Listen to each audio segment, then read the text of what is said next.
Ganache, ganache, ganache, ganache, ganache, ganache, pastry ganache, confectioner's ganache, and ganache. So if you haven't heard or you've been living under a rock, there was a fantastic Olympics in Paris, and one of the stars of the Olympics was a chocolate muffin that was served at the Village, at Olympic Village and Paralympic Village. I've seen pictures, it went viral, and I thought, based on what I know about French pastry, the ingredients that they use, and what I think would be tasty, I think I'm going to take a stab at this. And I'm going to show you how I develop recipes based on something that I may never have tasted, but using enough of my knowledge, I might just get close.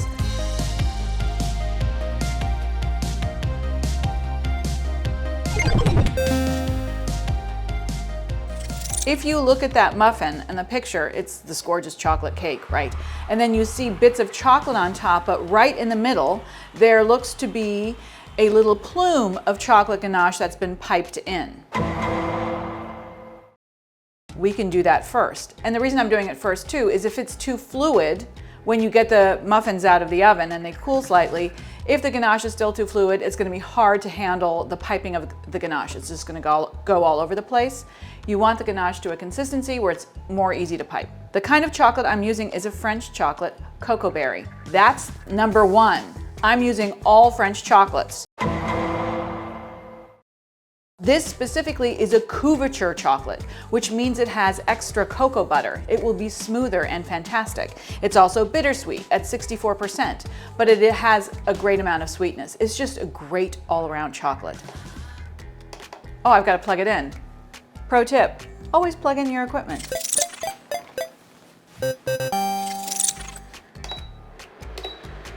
I'm going to heat my cream, medium-high heat.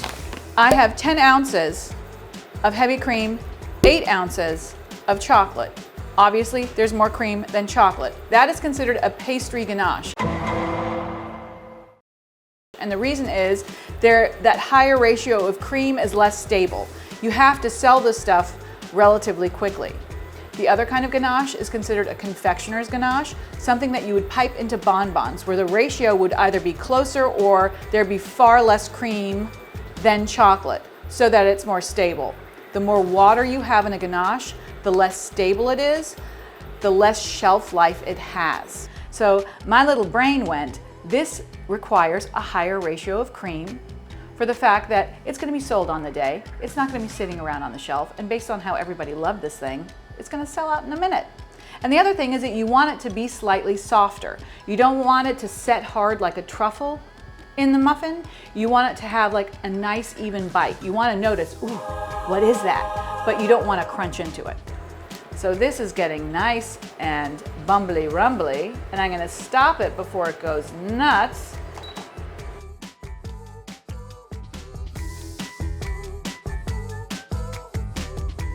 And I'm going to shimmy the chocolate, making sure when it first goes in, melts everything on top, and then it can create a barrier of the chocolate underneath. But if you shimmy, it'll get in there and it will melt it. So now that this has had time to melt, I'm going to start whisking and just in very tight circles. And then I will slowly start widening my circles as I notice the ganache is emulsifying in the middle. And look at that. So right now it's super fluid. Woo! So this is way too liquidy to pipe, hence I'm making it first so that it can set. So by the time the muffins are cool enough, this will be perfectly pipeable. On to the muffin batter. While the ganache is setting up, I'm going to make the muffin batter. And the cake that I chose is my all-time favorite chocolate cake, which is made with the paste method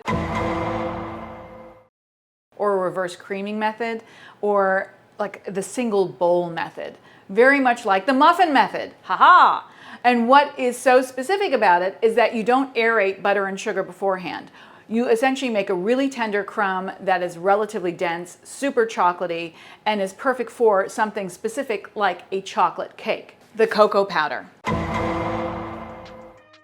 This will make or break a chocolate cake.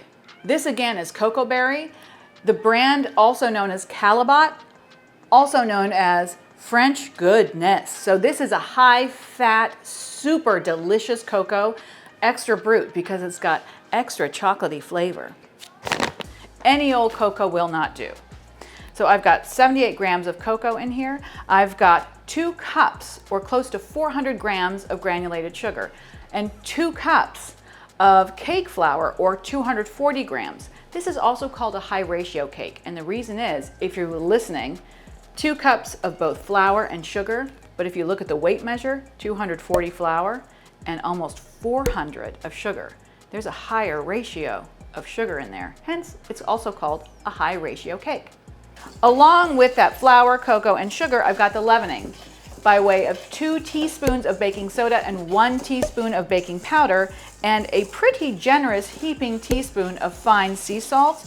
And I'm whisking it all together to distribute both the leavening and the cocoa. And in most cases, you no longer have to sift flour or ingredients. And one of the original reasons that sifting was recommended for flour was, do you know? Does anybody know why? Why? Why. Do you know why? Mm-hmm. Why? Get the bugs out. Get the bugs out. And they would call it particulate, in case there was some germ or gram still on the outside when they were processing it, so it would take out any particulate, and that included bugs. In this case, I'm going to sift because the cocoa can get clumpy. And it's really not fun to get a bite of chocolate cake and then bite into a really dry patch of unincorporated cocoa. No thank you. Whew, there's a plume. Now I'm going to move on to the mixer and start adding the fats. The fats in this case are half a stick or 56 grams of unsalted butter softened. So it's going to be slightly warmer than room temperature, so above 72. And so you want to be able to like press it and like have a discernible, woo, it should move. And then I have half a cup of a neutral oil, canola, vegetable, whatever you like using. So those are the fats that are going to make this super moist, super scrumptious, and very tender, super tender. So I'm going to start this on low. I'm not looking to aerate, I'm looking to incorporate. And I'm going to add the oil first. And then I'm going to add that softened butter.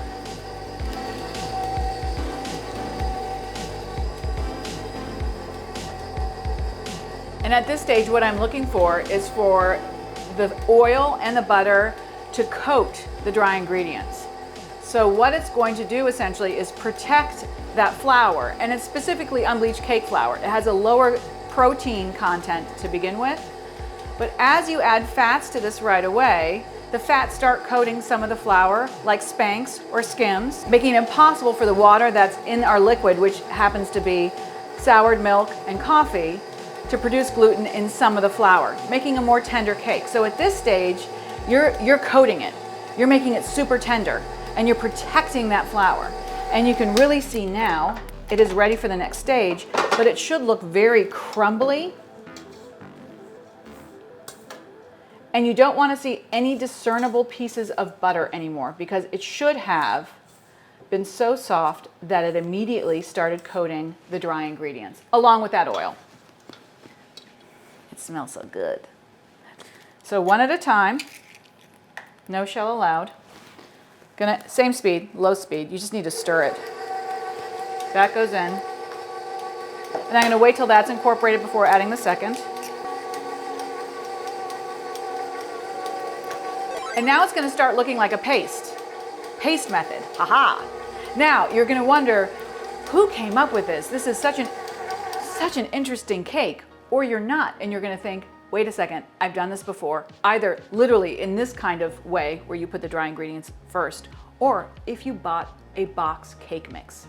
All box cake mix are reverse creaming, paste, high ratio cakes. All of them.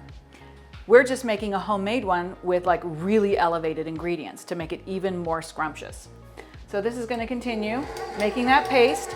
And then here I have 1 cup of soured milk. And that means I took whole milk and I put a weak acid in it, about a half a teaspoon of lemon juice, and then another cup of coffee. That acid will provide the action that the baking soda in this mix will need. Baking soda needs an acid in order for it to work.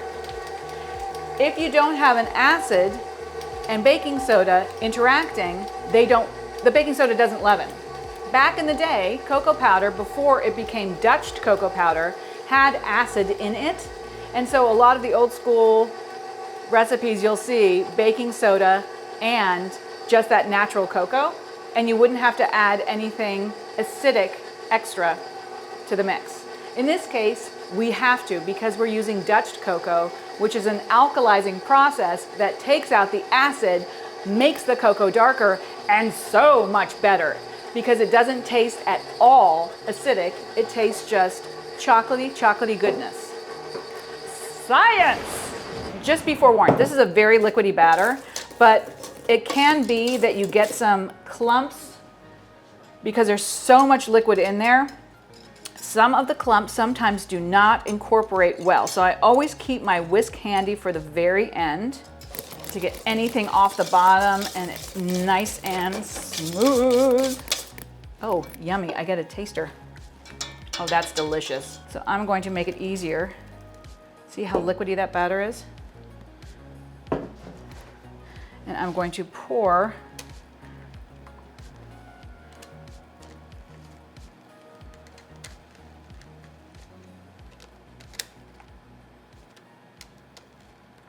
I have the oven preheated to 350, so these should bake in about 20 to 25 minutes. But if you look at that picture of those muffins, you'll notice that there is some chocolate bits riding on top. And what I noticed, my sneaky little eye noticed, that the chocolate that is riding on top was either put on as they went into the oven or slightly later in the bake. Because this is a very liquid batter, there's a very good chance that any chocolate you put on top is gonna just sink to the bottom. And this was clearly riding on top. So I'm gonna put a little piece of a Dulce chocolate up there and see if it stays. It might stay. So the kind of chocolate I'm using on top, this is called Dulce. It looked like they were using milk chocolate, but I'm using something from the brand, French brand Valrhona, which is a caramelized white chocolate, which is super tasty. I think it'll give nice contrast. I also couldn't find any milk chocolate in the house. So I'm using this one. And then I'm also just gonna use traditional chocolate chips that are not couverture chocolate. What's my thinking here? My thinking here is when I look at that picture, I notice that that chocolate doesn't really melt smoothly. It's not shiny. It's just kind of sitting there, keeping its shape. And that tells me that it's not a couverture chocolate. It's one that has less cocoa butter. So that when it starts melting, kind of like you would melt a chocolate chip cookie chocolate chip, that they maintain their roundness. It's like being a detective. Okay, finally, in the oven, 20-25 minutes, or until when you gently poke the muffin, it springs back, and then you know it's done. If it feels set and it doesn't spring back, it needs 2 more minutes. This is what I have discovered. The chips did indeed fall into the batter, which I don't think is a bad thing. I think it's gonna be delicious because you're gonna get little nubbins inside the batter as well. 10 minutes before the bake was done, I sprinkled some more on top of these. And then these I left plain and just put them on top, put the extra on top just as they came out of the oven. I mean, I could go both ways. I think I'm really enjoying what it looks like when they slowly start to melt right out of the oven. But this gives that kind of Dulce chocolate a little toastiness. So either way, I think it'd be delicious. This I think is my favorite just because it's a little more dramatic. Next up, we have ganache that's going to be piped into it. I've noticed some people have cored. They use a cupcake corer that literally takes some of the middle of the cupcake out, and then they've piped whatever chocolate they've chosen, whether it's ganache or not. They've just taken out a bit of the cupcake. I don't know that that's how it was done, because I can't imagine that kind of wastefulness. And also, why not just fill it? Why not just like inject it without taking out more cupcake? Because that's what I'm gonna do. That's my choice. I am using an 801 Ateco piping tip. So this is just the right size. I use this for eclair. There we go. this ganache. Chef's kiss. Gorgeous stuff.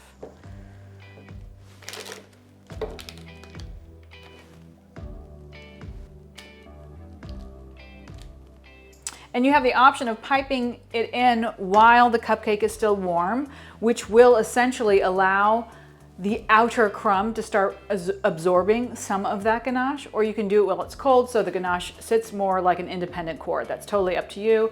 I've done it 2 ways. I've done it both. I'm gonna inject it while this is warm, and I have done some where I've injected it when the cupcakes were cool.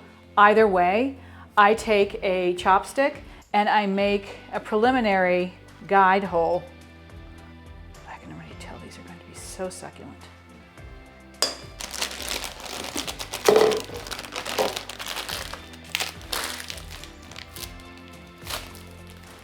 And I'm going to go in.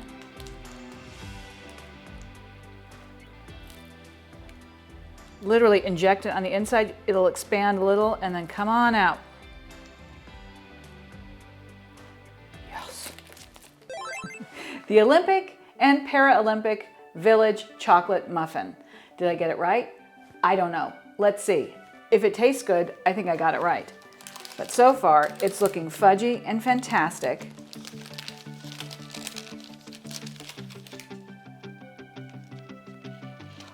Oh my gosh. That's a 10 for me. Hey-o. Oh, that's stinking good. Gold medal. Make them. They'll be so happy. You might not be able to train after you eat one of these, but it'll make you feel like a big winner. Winner. If you're interested in more in-depth classes, both in person and online, visit sugargliderkitchen.com. Hey, don't forget to punch down those like and subscribe buttons.